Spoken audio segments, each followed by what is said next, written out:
जय हिंद, वंदे मातरम। आज अनुपात समानुपात का एवरेज चैप्टर का आज लास्ट वीडियो। इससे पहले 129 तक क्वेश्चन हो चुकी है। 129 नंबर क्वेश्चन हो चुका है। 130 से 140 तक आज लास्ट करना है और इसके बाद परसेंटेज चैप्टर पे हम लोग आएंगे। तो नेक्स्ट क्वेश्चन के लिए आप लोग रेडी हो जाइए। और जिस प्रकार से एक एक क्वेश्चन को आप लोग बनाए हैं और आज एक वीडियो देख लीजिए, ख़त्म हो जाएगी। और अंत भला तो सब भला, अंत में VVI क्वेश्चन एक दो गो इसमें हैं जिसको ऑप्शन वाइज पर बनाया जाता है, उसको देख लीजिए। ठीक, चलिए 130 नंबर क्वेश्चन देखते हैं। एक रेलगाड़ी 10 किलोमीटर, 20 किलोमीटर और 30 किलोमीटर की दूरियां क्रमशः 50 किलोमीटर प्रति घंटा, 60 किलोमीटर प्रति घंटा और 90 किलोमीटर प्रति घंटा की चाल से चलती है। ट्रेन की औसत चाल किलोमीटर प्रति घंटा में बता दो। देखिए, चाल निकालना है तो चाल बराबर क्या होता है? चाल बराबर निकालना, चाल है तो चाल बराबर होता है दूरी अब बटा में क्या? तो समय। चाल बराबर क्या होता है? दूरी बटा में समय। तो सबसे पहले आप लोग यह देखिएगा कि 10 किलोमीटर की दूरी, 20 किलोमीटर की दूरी और 30 किलोमीटर की दूरी क्रमशः 50 kilometre per hour, 60 kilometre per hour और 90 किलोमीटर पर आवर की रफ्तार से यानी कि गति से चलती है। ठीक है, तो यहाँ देखिएगा दूरी बटे में चाल तो समय, दूरी बटे में चाल तो समय, दूरी बटे में चाल तो क्या निकल जाएगी? समय निकल जाएगा। निकालेंगे, काट देंगे यहाँ 1/5, काट देंगे 20 तिहाई 60, 1/3, 30 तिहाई 90, 1/3। यहाँ देखिएगा 1/5 प्लस 1/3 प्लस 1/3, दूरी बटे में चाल का समय आएगा। क्या आएगा? समय। तो हम सारे समय को इकट्ठा करेंगे, मतलब जोड़ देंगे। तो 5, 3, 3 के एलसीएम क्या हो? 15, एलसीएम हो जाएगा 15। 5 तिहाई 15 तो 3 इकाई 3, 5 तिहाई 1 तिहाई 3, 3 पचे तो 5 इकाई 5, 3 पचे तो 5 इकाई 5, 5 5 10 और 3 13/15 घंटा इस समय आ गया। क्या आ गया? समय आ गया। और निकालना क्या है? चाल। निकालना क्या है? स्पीड। स्पीड बराबर distance by time, distance by time निकालना है। तो दूरी देखिएगा 10 किलोमीटर और 20 किलोमीटर, 30 और 30 यानी कि 60 किलोमीटर की दूरी। डिस्टेंस कितना है? डिस्टेंस दिया 60 किलोमीटर की दूरी और समय क्या है? तो टाइम दिया हुआ है 13/15 आवर, घंटा। तो दूरी अब बटे में समय, तो यहाँ से चाल निकल जाएगा। चाल निकालना है तो चाल बराबर होता है दूरी अब बटा में समय। तो कुल दूरी दिया हुआ है 60 किलोमीटर और समय लगा 13/15 घंटा। तो दूरी बटे में समय तो क्या आ जाएगी? चाल आ जाएगी। बस इसको क्या करना है? निकाल लेना है। सीधा कर लेंगे, 15 को ऊपर कर देंगे तो गुना हो जाएगा, यहाँ से 15 कट जाएगा। तब 15 छक्का 90 यानी कि 900 किलोमीटर बटा में 13। क्या? अब इसको भाग देंगे, 13 के पहाड़ा को पढ़ेंगे, 13 सते 91 नहीं होगा, यानी 90 से ज़्यादा हो जा रहा है। तो 13 पचे 65, 13 पचे 65, 13 छक 78, 13 छक 78, 91 78, 79 80 या 10 90 यानी कि 12 इसमें से बचा तो 0 यानी कि 120।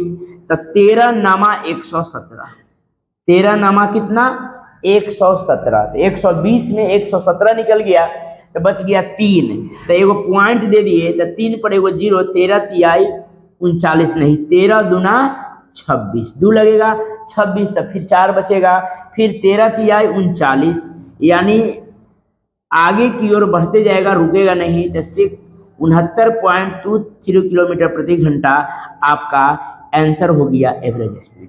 आप एक बार और समझने की कोशिश कीजिए, उसके बाद आप नोट कीजिएगा। ठीक, पहले देखिए, कहा कि 10 किलोमीटर की दूरी, 20 किलोमीटर की दूरी और 30 किलोमीटर की दूरी क्रमशः 50 किलोमीटर प्रति घंटा, 60 किलोमीटर प्रति घंटा और 90 किलोमीटर प्रति घंटा की रफ्तार से तय करती है। ठीक, अब यहाँ देखेंगे दूरी बटे में चाल का समय आ जाएगा 1/5, दूरी बटे में चाल का समय आ जाएगा 1/3, दूरी बटे में चाल का समय आ जाएगा 1/3, किलोमीटर घंटा, यानी कि 1/3 घंटा, 1/3 घंटा, 1/5 घंटा, यानी तीनों टाइम को हम घंटा घंटा घंटा इकट्ठा करेंगे तब 5 3 3 के एलसीएम आ जाएगा 15, तब 5 तिहाई 15, तब 3 इकाई 3, 3 पचे 15, तब 5 इकाई 5, 3 पचे 15, तब 5 इकाई 5, 5 आ 5 10 आ 3 13, 13/15 घंटा हमको कौन दूरी को चले, तो दूरी दिया हुआ है 10 किलोमीटर, 20 किलोमीटर, 30 किलोमीटर और 30 किलोमीटर, तो कितना हुआ 60 किलोमीटर, तो दूरी बटे में समय तक क्या आ जाएगा चाल, दूरी बटे में समय तो चाल, चाल निकालना है, चाल बराबर क्या होता है दूरी बटे में समय तक चाल आ जाता है। तो दूरी दिया हुआ है 60 किलोमीटर, आज समय हम निकाले हैं, कुल टाइम 13/15 आवर, 13/15 ऊपर चल गया, तो 15 छक्का 90, यानी कि 900 किलोमीटर की दूरी 13 घंटा में तय करना है, तो क्या करेंगे दूरी बटे में समय, तो यहाँ चाल आ जाएगा, यानी कि 69.23 किलोमीटर पर आवर इसका एवरेज स्पीड आ जाएगा। ठीक, अब समझ में आ गया होगा, तो आप इसको नोट कीजिए। नेक्स्ट क्वेश्चन पे आते हैं, पहले इसको नोट कीजिए आप।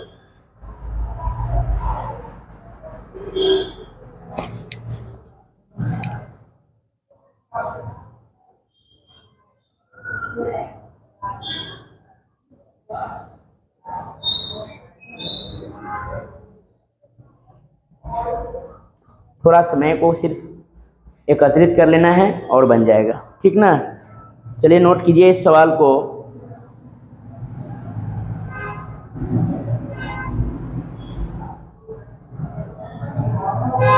नेक्स्ट देखेंगे, मिटाएं इसको।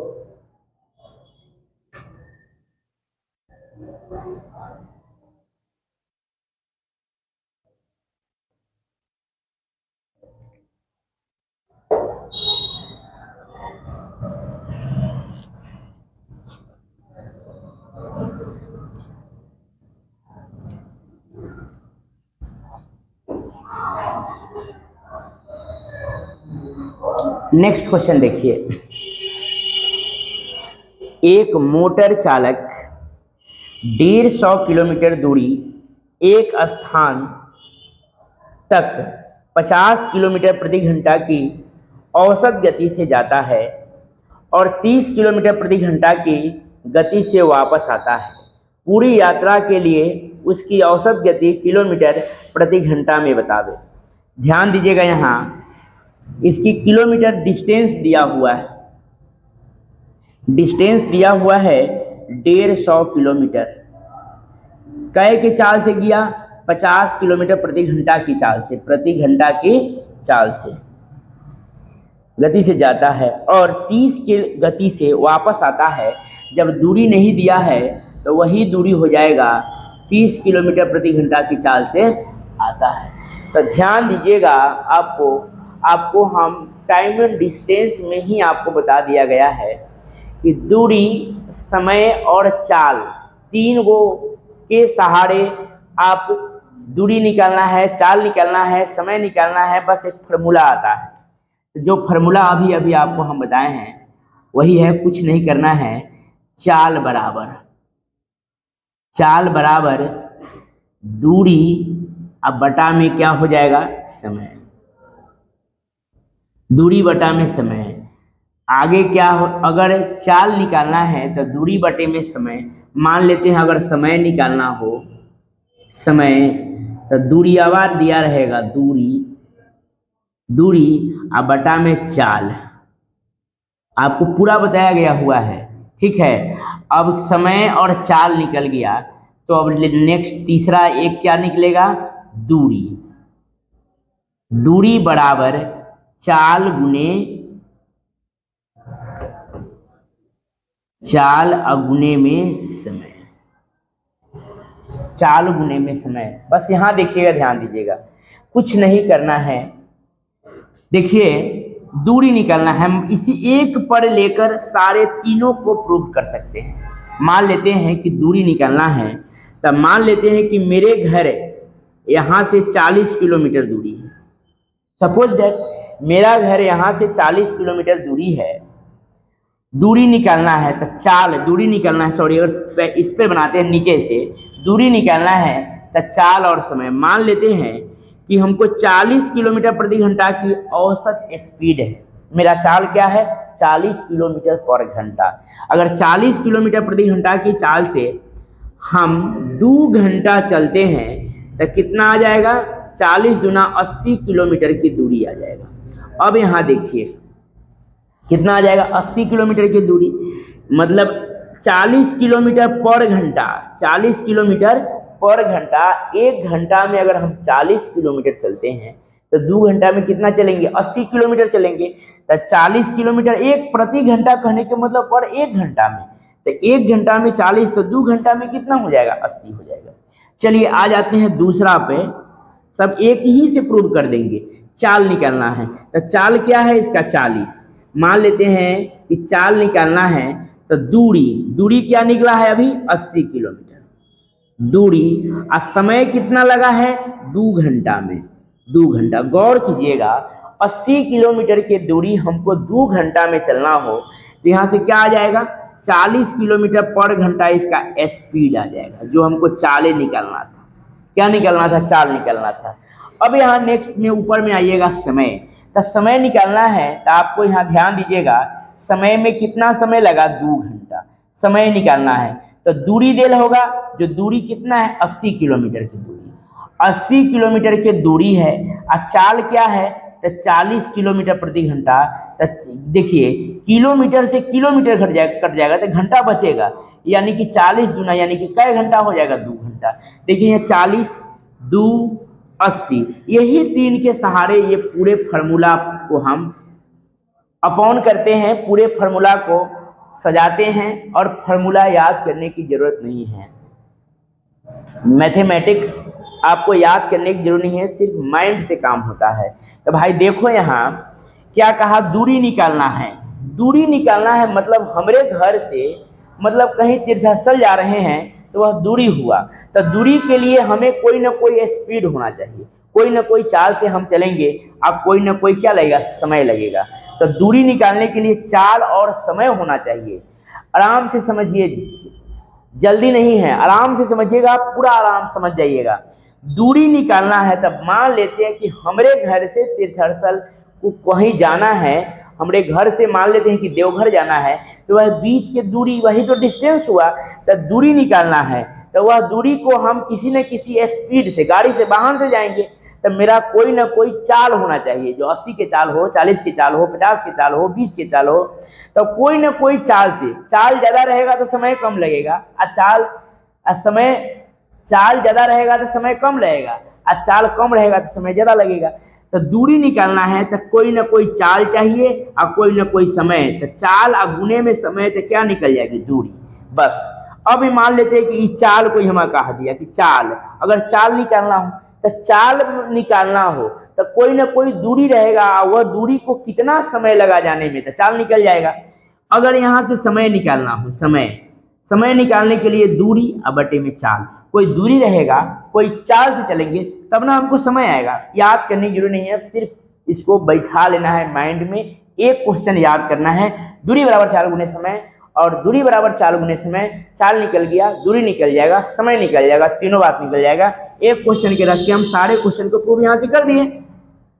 वही क्वेश्चन ये है, 150 किलोमीटर की दूरी 50 किलोमीटर पर घंटा की चाल से चले, तो दूरी बटे में चाल तो क्या आएगा, बोलिए, समय आएगा। देखिए किलोमीटर से किलोमीटर कट जाएगा, 1 घंटा बच रहा है, 50 दिया यानी कि कै घंटा लगा है, 3 घंटा। कोई दिक्कत नहीं। अब यहाँ देखिए किलोमीटर से ये भी किलोमीटर कट जाएगा, और 3 से 3 × 5 = 15, यानी कि कई घंटा लगा है? तब 5 घंटा। तो 3 घंटा और 5 घंटा, टोटल टाइम क्या घंटा लगा? 8 घंटा। आगे क्या कहा? पूरी यात्रा के लिए उसकी औसत गति क्या होगा?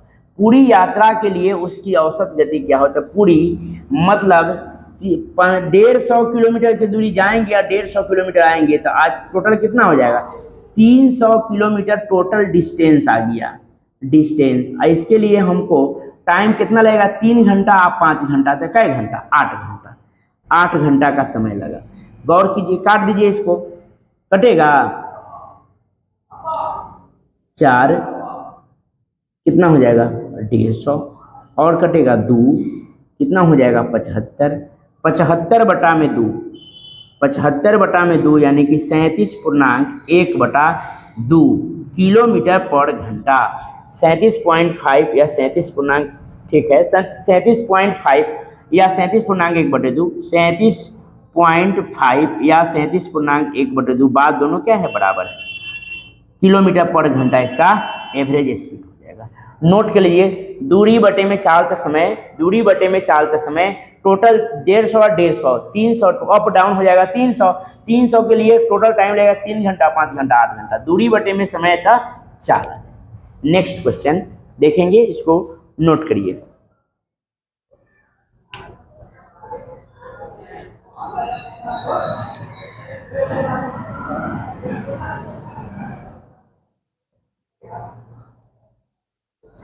मिटाएं।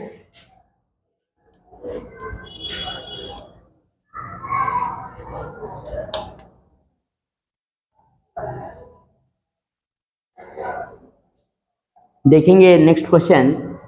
एक नाव एक निश्चित बिंदु तक 15 किलोमीटर प्रति घंटा की चाल से जाता है।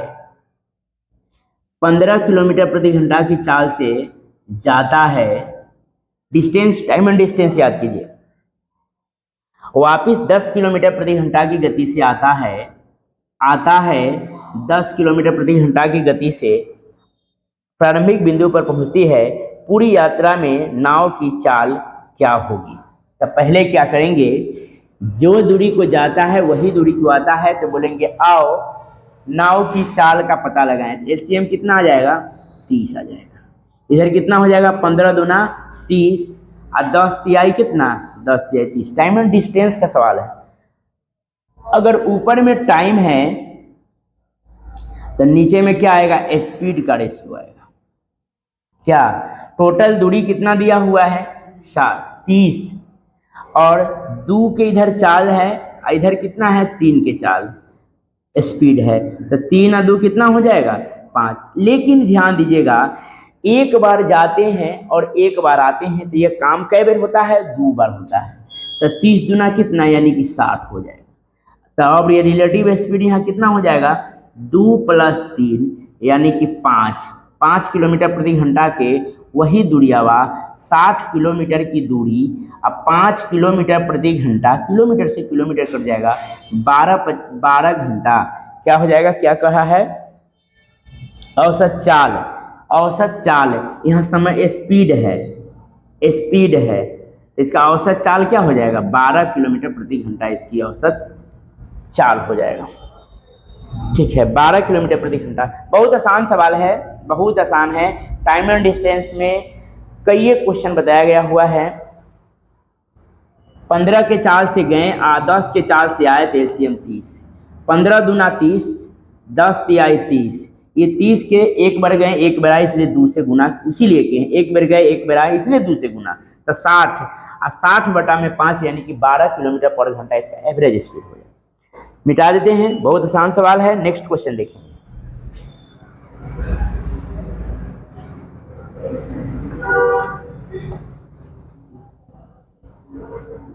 नेक्स्ट क्वेश्चन देखिए,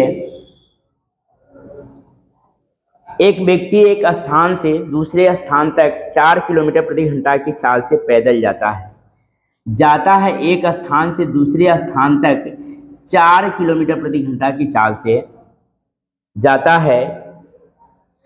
तथा वापस उसी रास्ते से साइकिल द्वारा 16 किलोमीटर प्रति घंटा की गति से आता है कह के चाल से 16 किलोमीटर प्रति घंटा की, मतलब 1 घंटा में 4 किलोमीटर जाता है।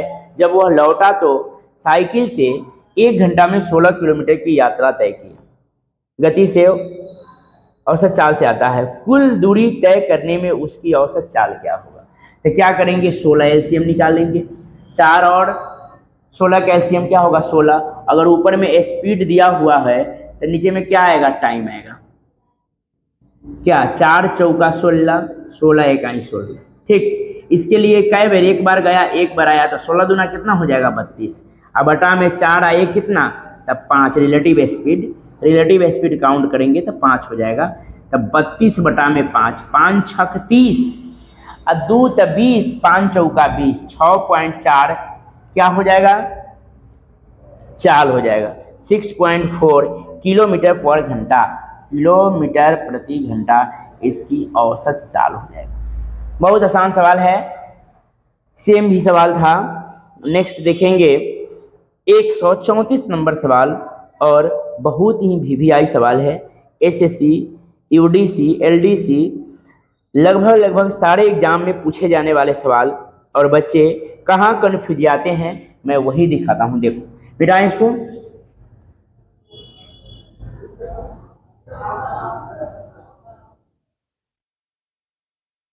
कहा एक छात्रावास में 35 छात्र थे।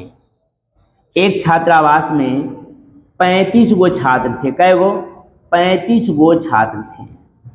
ठीक, 7 नए छात्र आ जाने पर खाने पर होने वाले प्रतिदिन का व्यय 7 गो नए छात्र आ गया। कै गो? 7 गो नए छात्र आ जाए तब 35 में 7 जोड़ देंगे तो कै गो हो जाएगा? तब 42 गो।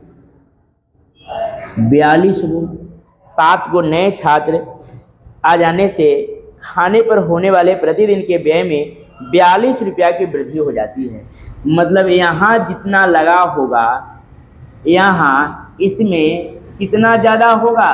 तो 42 रुपया ज़्यादा हो जाएगा। ठीक है, तो ऐड कर देंगे 42 रुपया।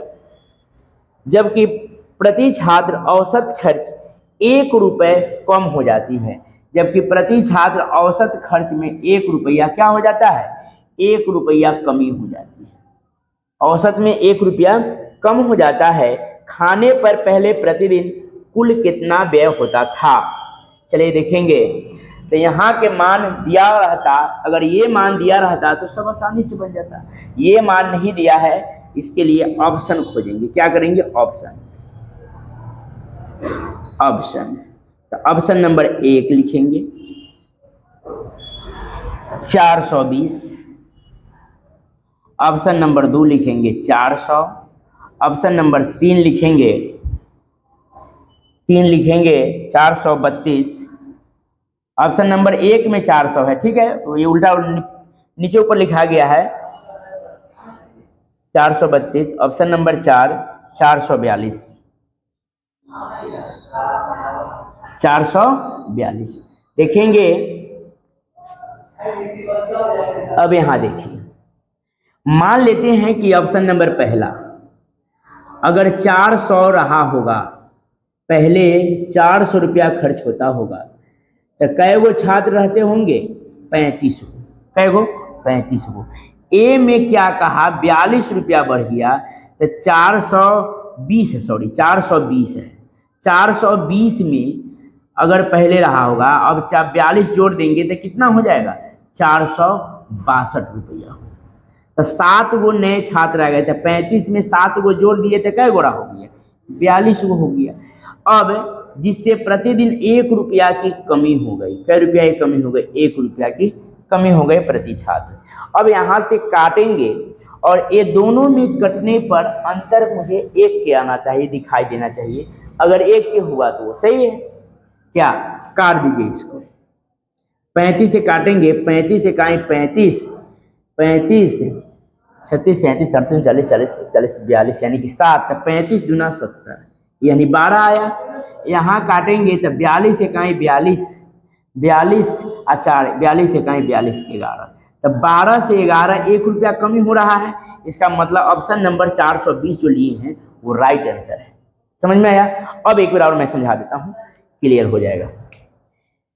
पहले इसको एक बार नोट कीजिए, समझा देते हैं फिर दोबारा।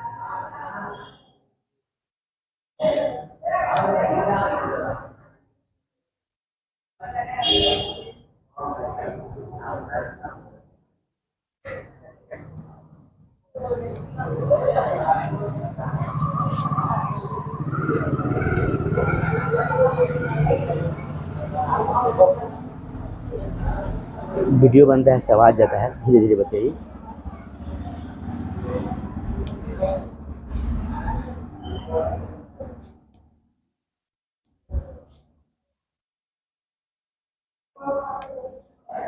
हो गया? चलिए एक बार और देखते हैं इसको। मान लेते हैं कि ऑप्शन 420 उठाएं।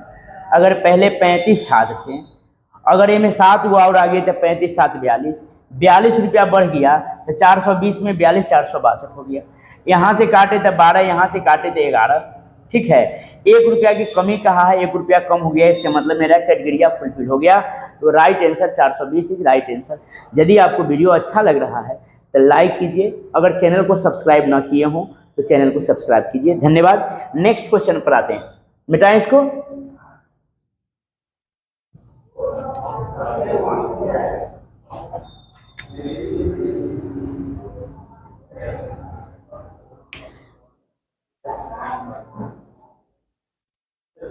यदि 16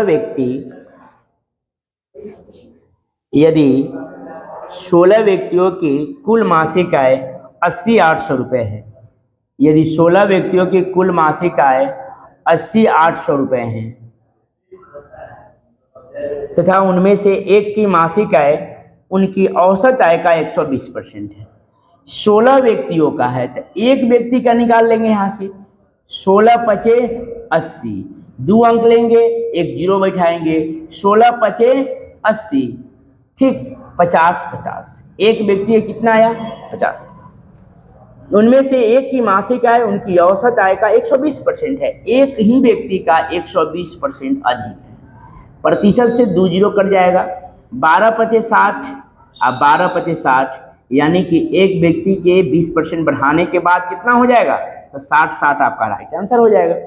नोट कीजिए 135 नंबर सवाल, मिटा दे।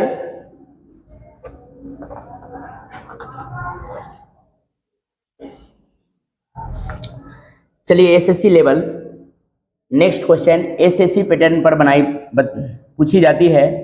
136 नंबर सवाल देखेंगे।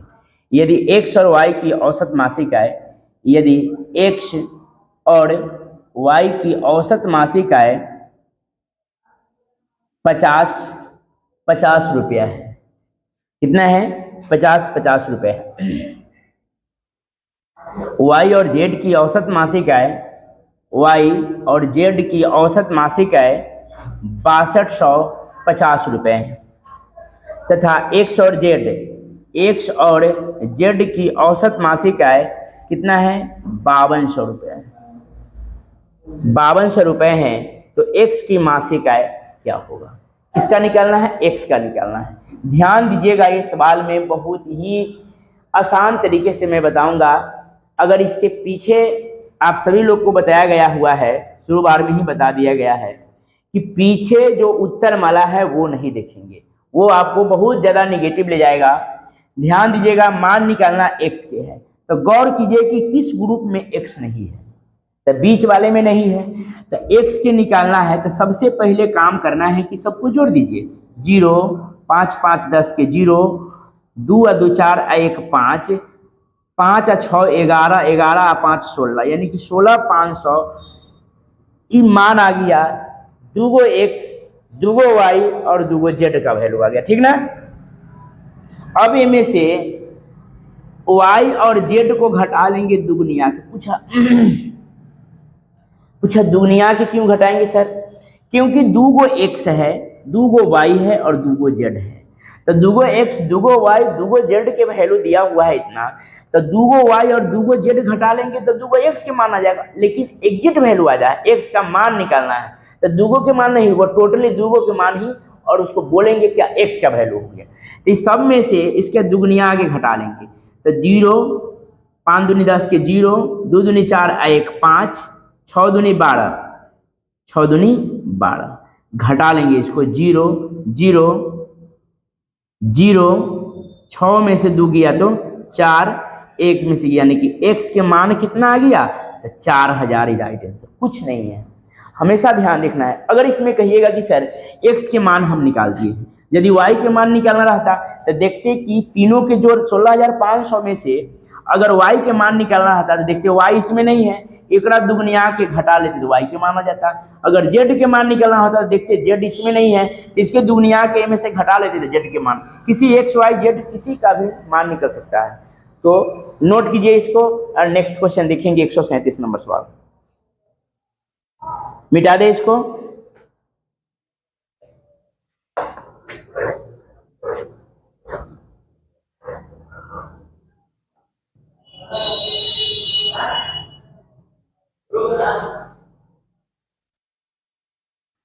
देखिए नेक्स्ट क्वेश्चन,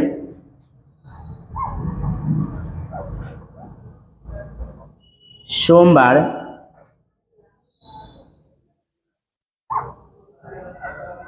सोम, मंगल,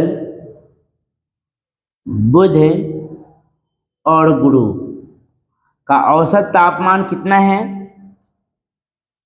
38 डिग्री सेल्सियस है। कितना है, 38 डिग्री है। मंगल, बुध, बृहस्पति तथा शुक्र, मंगल, बुध,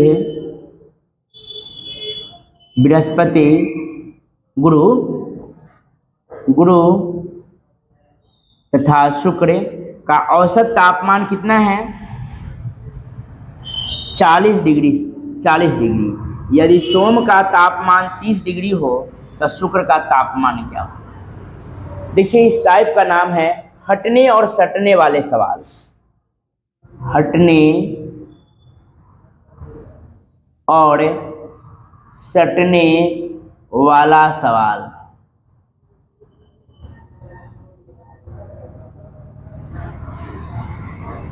ध्यान दीजिएगा, सोमवार, मंगलवार, बुधवार, गुरुवार का औसत तापमान है 38 डिग्री सेल्सियस। मंगल, बुध, गुरु, शुक्र का है 40 डिग्री। यदि इसमें सोम का है 30 डिग्री तो शुक्र का क्या होगा।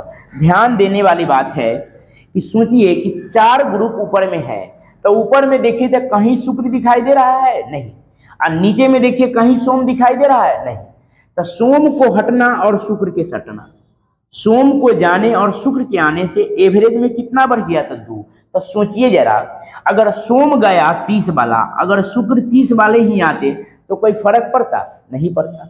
लेकिन सोम गया 30, तो अगर शुक्र आता तब ना 30 वाले। अगर शुक्र के आने से एवरेज में कितना बढ़ा हुआ है, तो 2 बढ़ा हुआ है। कितने व्यक्ति में, तो 4 व्यक्ति में। तो 4 दूनी 8, एक व्यक्ति पर 2, तो 4 व्यक्ति पर कितना, 8 डिग्री बढ़ गया, यानी 30 और 8, जो शुक्र जो आया वो 38 डिग्री वाले आए। ठीक, बहुत आसान है, जितना किया उतना आना चाहिए। अगर बढ़ा हुआ है तो मान बढ़ा देंगे, घटा लाता तो मान घटा देते, कुछ नहीं। नेक्स्ट 138 नंबर सवाल देखेंगे, नोट कीजिए।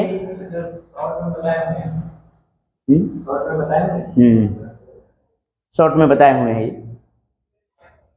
ये आप शॉर्ट में भी जाइएगा तो हटने और सटने वाले सवाल बताया गया हुआ है, वहां भी आप लाइक कर दीजिएगा। और इस वीडियो को तो लाइक कीजिएगा ही कीजिएगा, आपको 2 सेकेंड लगेगा, 2 सेकेंड भी नहीं लगेगा लाइक, वो लाइक का बटन टिप देना है, बस मेरा काम हो गया और आपका काम तो हो ही रहा है। और चैनल को सब्सक्राइब ना किए हो तो उसको अवश्य सब्सक्राइब कर लेंगे। ठीक, नेक्स्ट क्वेश्चन देखिए 138।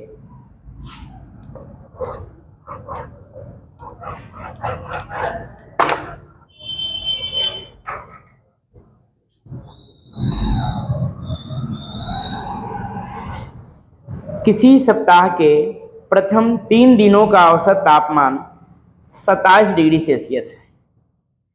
किसी सप्ताह के प्रथम 3 दिनों का औसत तापमान 27 डिग्री सेल्सियस है। 27 डिग्री सेल्सियस है। अगले 3 दिन का औसत तापमान 29 डिग्री, अगले 3 दिन का औसत तापमान 29 डिग्री सेल्सियस है। यदि पूरे सप्ताह की औसत तापमान 28.5, पूरे सप्ताह मतलब 7 दिन का औसत तापमान कितना है? 28.5, 28.5 डिग्री सेल्सियस है।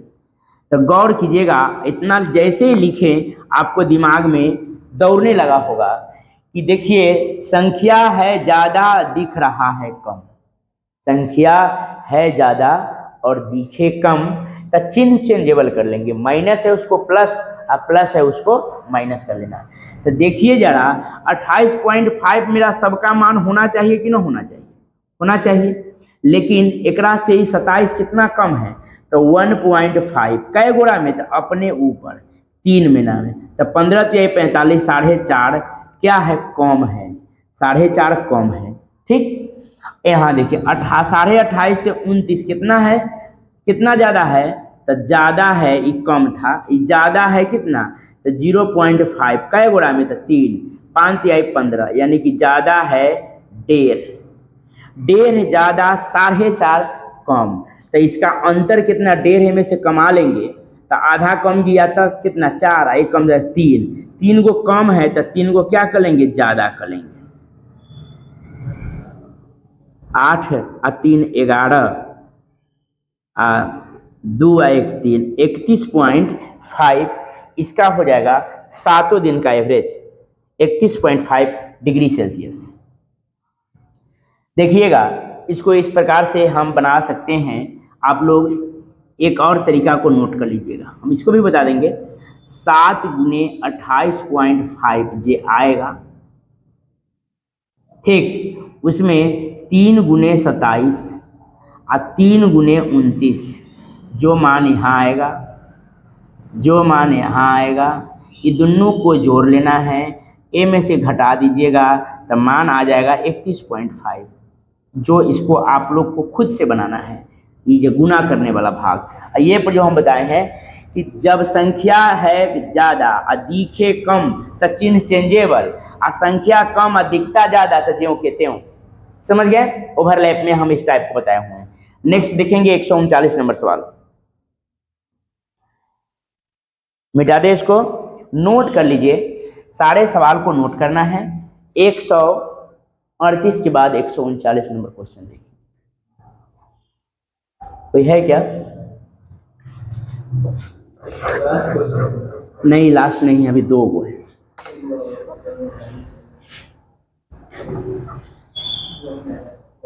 एक 139 नंबर क्वेश्चन देखिए, सेम है 137 वही है। देखिए 9 अप्रैल से 16 अप्रैल, 9, 10, 11, 12, 13, 14, 15, 16, 9 अप्रैल से 16 अप्रैल तक का औसत दैनिक तापक्रम 30 डिग्री सेल्सियस है। कितना है? 30 डिग्री सेल्सियस। और 10 अप्रैल से 17 अप्रैल तक का औसत दैनिक तापक्रम 29 है। 10, 11, 12, 13, 14, 15, 16, 17 का औसत तापमान कितना है? 29 डिग्री सेल्सियस। ध्यान दीजिएगा, यदि 9 का तापमान 40 डिग्री हो, 9 का तापमान 40 डिग्री सेल्सियस हो, तो 17 के क्या होगा? बस सेम है कि नहीं है? अगर 9 गया, 9 को हटना 17 के सटना, अगर 9 40 वाला गया तो 17 40 वाला आना चाहिए कि ना आना चाहिए? आना चाहिए। लेकिन उसको आने से एवरेज में 1 कम गया था, क्या? 2, 4, 6, 8, 8 आदमी में 8 कम गया, 8 डिग्री सेल्सियस कम गया, यानी कि 32 डिग्री सेल्सियस आपका आंसर आने वाले 32 डिग्री सेल्सियस आए होंगे। ठीक, और नेक्स्ट क्वेश्चन और लास्ट क्वेश्चन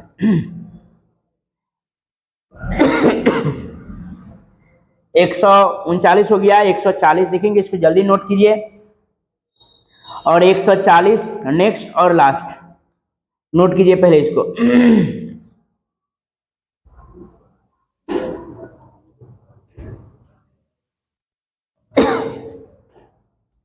मिटा दे इसको।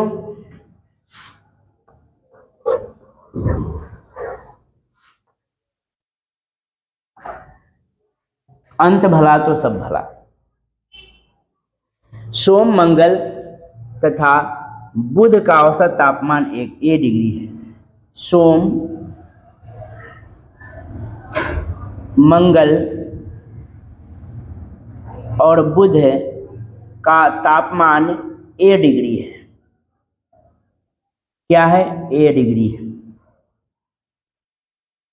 मंगल, बुध तथा बृहस्पति का औसत तापमान B डिग्री है।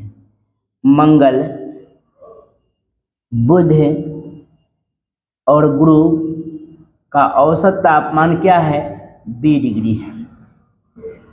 यदि बृहस्पति का तापमान C हो, यदि इसमें बृहस्पति का तापमान C डिग्री हो,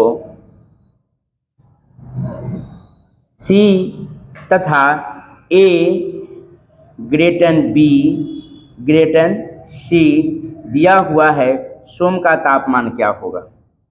तो सोम का तापमान होगा इसमें A से ज़्यादा देख लेंगे इसको।